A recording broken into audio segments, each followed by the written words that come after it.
Yan guys. So ito yung pinaka-paborito ko pag pang-araw-araw. Yan, pero pamigay na rin natin kasi uwian na guys. Lagay na natin sa box. Ito guys is pantulog ko dahil malakas ang aircon dito. Ilagay na rin natin yan. Kasi taglamig sa Baguio, pwede kong gamitin yan sa Baguio. And ito, regalo sa akin to na hindi ko makakalimutan. No, last birthday ko, last year ay 2024. Ayan, terno to. So, ito yung pinang-araw-araw ko pang jogging, hindi muna. And ito, this is from one of my sponsor sa Dubai. Niregalo po niya sa akin to. Ayan. So, ganyan siya. So, paborito ko din to. Sinusuotan ko lang ng black pants. So, yan lang. Very simple ang manamit ang lola mo. So, yan. And, ang hindi ko pwedeng ibigay is, at regalo ng aking lola, no, sa Canada, is ito. Ito lagi ang sinusuot ko pag nagbi-business travel, guys. Ayan. Itong puti na to.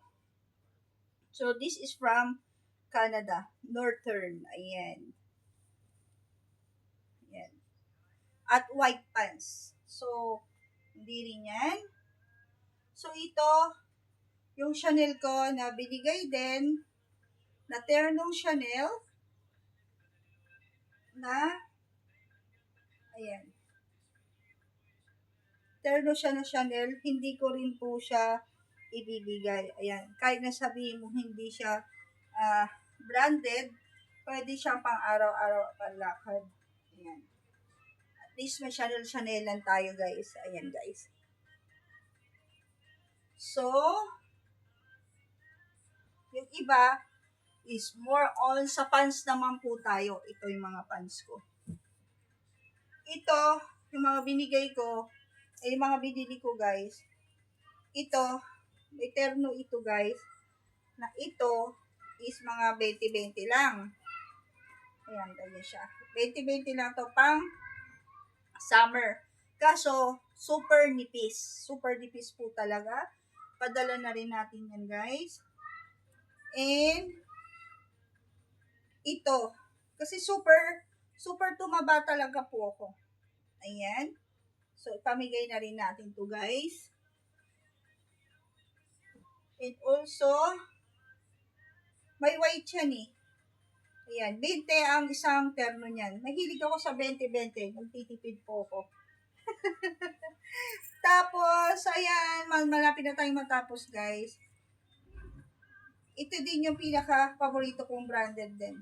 So, hindi ko ibibigay ito. So,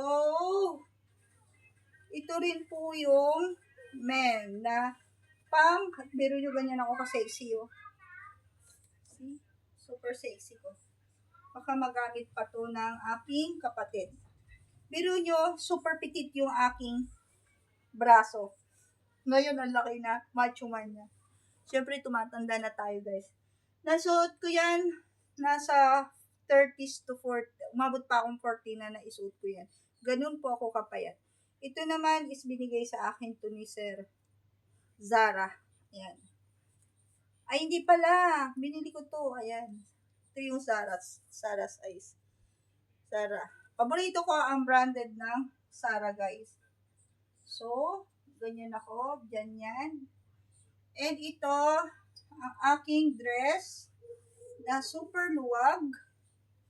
So, ang aking tatak po nito is in WD. Ayan. So, medyo maganda-ganda dito. Pang ilalim ko to, pang meeting at naka-coat. Hindi rin yan. So, ito, pamigay na rin natin to. Ito yung terno ng ito, yellow. Padala na natin yan kasi hindi natin mabibit-bit yan for in case of emergency. Yan. At pwede na natin ipamigay, ibenta, pang-ukay-ukay, ganyan. So, ito naman ang aking regalo sa aking sarili. Burberry. Yan, Burberry siya. So, ito, ayan. Kahit na sabihin mo, imitation lang to eh, kumbaga second hand lang. Nabibili to sa Divisoria, ganyan. Ibininta sa akin to at nirigalo ko sa sarili ko. Nasa 120 reals. So, nasa 1.8 din, no? Yung 1.8 siguro yun. So, hindi rin. Pinang-birthday ko yan. So, ito, since na mataba na ako, hindi ko papadala yung mga maluluwag. Ayan, guys. Itong itim din, hindi ko na kasi maisuot. Ang laki ko talagang tinaba ko na. And tignan nyo naman ang mga pantalon ko. Binabanat ko pa lang. Ayan. Super sexy ko, guys. Ayan, alit-lit ng sinusuot ko pa to dati. Ngayon, halos banat na banat na. I'm lucky, stretchable siya. So, hindi ko ibibigay. Ito, papamigay ko na to. Itong black, super sikip na nito sa akin. Hindi ko na rin to isusuot. Pangibigay ko na rin. Ito rin, napakaganda nito, guys. So, ito ay Sarah din. Ayan, Sarah siya. Maluwag. Kaso pag sinuot ko to, nahuhubaran ako, dumudula siya. Kasi yung garter niya, nag-loss na. Ayan. Para sa mga mataba. Ayan. Sarah to, guys. Super, ayan. Sarah siya. Na pantalon. Ayan. Siguro, pwede ko pa siyang tahian. Ayan. Or i-belt. Ganyan. So, pwede pa. May magagamit pa ako. Wala na talaga akong kadamit-damit na maisuot, guys. As in, wala na. So, ito, pang araw-araw ko to everyday. Huwag muna. At hanggat di pa ako nakakabili. Ito, ipapadala ko na to, guys. Sa aking, pag hindi ko pa to nagamit, guys. Itong pantalon na to. Never ever ko pa to nagamit. So, itong mga t-shirt na ganyan. Yan. Pamigay ko na rin to. Okay? So, ito, regalo sa akin to. Mga maluluwag na to. Mga jogger. Ayan. So, ito, hindi ko pa gamit yan. Ayan. Mga jogger to. Katerno to doon sa... naalala ko na yung jacket nitong katerno. Tsaka ito. Binigay sa akin to nung nawalan ako ng gamit. Ayan. Tsaka yung jogger na yun. Ayan. Thank you sa bigay mo po. Ayan. So, ito, very special. Hindi ko muna siya ipapadala. So, kung makikita nyo, guys, no, marami pa po ito doon. Dito sa, medyo magulo lang ang cabinet ko, guys, is, madami pa dito. And, dito sa luggage ko, ayan. So, ito na lang yung matitira yung mga coat ko. And, ito. Okay, guys, itong nandito. So, yan lang ang aking matitira sa isang luggage. And, itong pantalon ko. And other, ibibigay ko lahat yan. Lalagay ko na sa luggage yan. Yung lahat ng mga bags ko na yan. Ayan. And also, I think this one also. Bigay ko na rin to. So, ang dami kong pwedeng ibigay na. Kasi puno na yung box. Baka hindi na natin malagyan ng pagkain. Actually, ito guys. Ayan, ipakita ko yung box. Ano ba, Arvie? Ayan. So, ito, more on jacket, t-shirt, bedsheet. Halo-halo na po yan, guys. Short. Ayan. So, lahat po yan is pwede natin ipamigay sa mga wala pang maisuot. Ayan, guys. So, ayan. So, sa susunod po, guys, sa susunod na vlogs, ipapakita ko sa inyo kung ano laman ng box at pag naayos ko na at yung mga canned goods, ganyan, mga foods, haluan po natin para meron po silang mga pagkain po sa Pilipinas. Ayan. So, ito, nung sinuot ko, nung may bisita sa GC, si Madam Josephine Yao, so, sinuot ko siya. Ang problema, hindi kasya yung dito niya. So, ipapadala ko na po yan. Branded po yan at mahal na mahal din yan. So, ito din is hindi, ini-stop ko ng isuot to. Hindi ko na siya ganong sinusuot kasi nga, ayan, tumaba ako pag sinuot ko, nakalubog yung tiyan ko, guys. So, very sexy kasi itong damit po na to. Ayan. See? Pitit na pitit po yan. So, nangunguna ang tiyan ko dyan. Grabe. Ito naman yung pang doble ko. Ganyan. Pag naka-pantalon ako. So, as in, wala na po talaga akong damit, guys. Wala na akong gamit. So, magpapadala din po ako ng mga blanket, ganyan. Yan, yan. Last. Itong coat ko na to, kasi tapos naman na ang taglamig, ilalagay ko na po sa box. Ayan. Makapal po to. So, since na mag-uwian naman na, padala na natin ito, guys.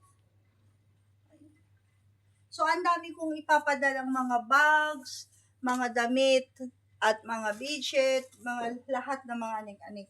Na pag hindi nagustuhan ng mga pagbibigyan, kasi mayroon yung hipag ko, balak ko siyang buksan ng shop, ng ukay-ukay shop. So, yun ang plano ko, guys. Marami pa akong mabibilihan dito mga mura na pwede nating ibenta sa Pilipinas na mas affordable at mura pa yung price niya, guys. Ayan. So, hanggang dito na lamang, guys. And, pagpasensyahan nyo na ang aking magulong pagsusorting ng damit at ipapadala na po natin at aayusin natin isa-isa dito sa aking box. 2 box to large the box. 1 for the stuff, yung mga pagkain, bigas, lahat na doon sa isang box. At sa isang box, puro damit po yan, guys. Ang aking mga damit. So, pag nakabili po ako ng luggage, pwede ko nang impakehin ang aking mga gamit na hindi na dadalihin ko. Kasi yung isa na impake ko na, guys, hindi ko na yung gagalawin kasi more on mga bags ko, yung mga branded na mga dress ko, yung mga galing pa ng Singapore. Ayan. At galing pa ng Japan. So, ando doon siya sa isang luggage ko. Hindi ko na mabubuksan, guys. So, that's my very, very private place na. Ganun. So, hanggang dito na lamang, guys. Ito yung mga na sorting ko, guys, na ayan. This area, ipapadala ko po yan, guys. Ayan. Ganyan siya karami. Ay, idadagdag ko dito. Ayan. Madadagdagan pa yan, guys, kasi mayroon pang, baka may hahabol pa na magbigay ng donation para sa mga batang walang maisuot po sa Pilipinas na apektado ng mga kalamidad. Ayan. So, nagsisiksik ako ng ganon. Kasi ang pag-impake ko, may pangalan, guys. Nilalagyan ko ng pangalan. Ayan. So, and then, sa susunod, pag ipadala ko na to, magpapadala ulit ako ng drum, no? That one is for Cebu naman, sa Olango Island, sa Lapu-Lapu City, ayan, doon sa Olango Island. So, sa Cebu, ayan, and then, doon sa isang drum ulit, kasi gawain ko na yan noon pa, nagpapadala din po ko sa mga charity foundation ko din dito sa may bandang Bulacan at Pangasinan. Ayan, guys. So, abangan na po natin. Thank you for watching, guys. And sana nag-enjoy po kayo sa aking very simple vlog, simple content ng aking pag-sorting to donate sa Pilipinas. Ayan, guys, kung sino ang may gusto, kung ayaw ibenta nila, ganyan. Yan ang ano ko. So, thank you for watching, guys. I love you, guys, and God bless. Bye. Please subscribe my YouTube channel and like and share comments down below and tell the button notification, guys. Please subscribe and please support. I love you, guys. God bless. Bye.